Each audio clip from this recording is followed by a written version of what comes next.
Welcome back. It's Andy from Stone Age Success, and today we're going to talk about goals that don't collapse in week 3. You know, most goal setting fails for one reason. People pick a destination without checking the terrain that they have to cover. You don't need bigger goals. You need better construction of your goals. Now, the best way to start your goal setting process is with a big brainstorming. And it's messy, totally messy brainstorming. Don't do any editing. Don't judge what you're writing down. Just write everything you want from your career, your health, relationships, finances. Dump it all down on a piece of paper.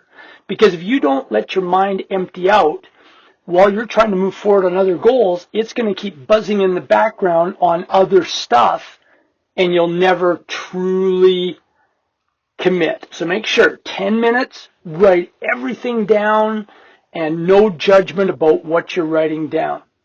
Hey, and before we go on to how to start putting all this together, make sure you grab the Quick Start program to accelerate your transformation. It's going to help you as we go through this video series, walk through and really jumpstart your achievement process, okay? So let's get on to it. First, you need to build a timeline. So you're going to take everything that you wrote down during your brainstorming, and I mean everything. Don't leave anything off your list.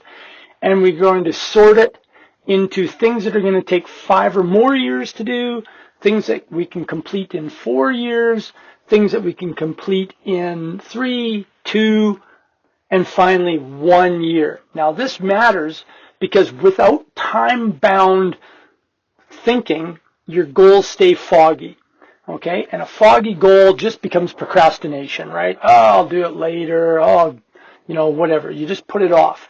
So make sure that you list everything on your list down and really think about, if you worked at it hard, where could you achieve, and what timeline could you achieve that in? All right.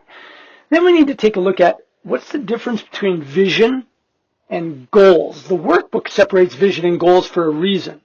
The vision is the big idealized picture of where you're going to be in 5 or 10 years. Okay? It's like a light in the distance for you to move towards. And goals are what we actually plan for. Okay? So they're the hardcore things that we got to get to. The vision's way out there, and the vision I always think of a vision as a painting in progress. Right? It can slowly change a little bit as you're moving forward. The vision should inspire you. Goals should organize you. All right? So that we know where we're going. All right, next part. We need to write smarter goals. Okay? Not just smart goals, smarter. They need to be specific, meaning not just write them specific for what you want to achieve. You have to know all the specifics about what it takes to get there. What's needed? What do you have to do? So learn about what you're trying to achieve. Immerse yourself in it. Know all the specifics around it. 2, goals have to be actually measurable. You have to be able to weigh it, put a tape measure on it, time it. Not, oh, I think it might be, or it feels like. It's got to be hardcore, tangible measurements. Okay? Next, it has to be achievable in the timeline that you've set out, and it needs to be realistic. And these two are kind of tied together. Realistic means that it's possible if you actually do the work to go get it. Okay? Then it needs to be time-based, right? It needs to have a deadline. If we don't have a deadline, we'll just keep pushing it on and pushing it on. That's what's been happening to us all the time, right? I'm sure if you think back in your life, that's exactly what's happening. And the times when you did set hard timelines, you got to those things. The last 2 letters, E and R, to me are the most important ones out of the whole SMARTER acronym. And that is, your goal has to be exciting to you. Has to be connected to real desire, not your ego, not something that you heard you should do, but something that really fires you up to go get, okay? Because when everything wears off and it becomes work, achievement is work. You actually have to put in the hard time to get it. it takes more than just motivation to get there. You got to really be excited to get up every morning to do work to achieve your goal. Okay, if it's not a goal like that, change the goal. If it doesn't excite you, don't even try to go to it because you'll never get to it.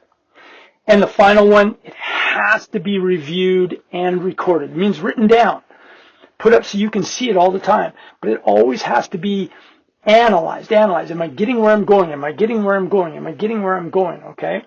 And this is the part that separates adults from daydreamers. Okay? If you don't track it, you drift off course and you're never going to get there. Okay? So make sure. Now we move on to even smaller. So we've made a vision. We've set a goal. Now we need to break that goal into monthly targets. Okay? Your 1-year goal gets broken down into monthly targets. Measurable signposts. Okay?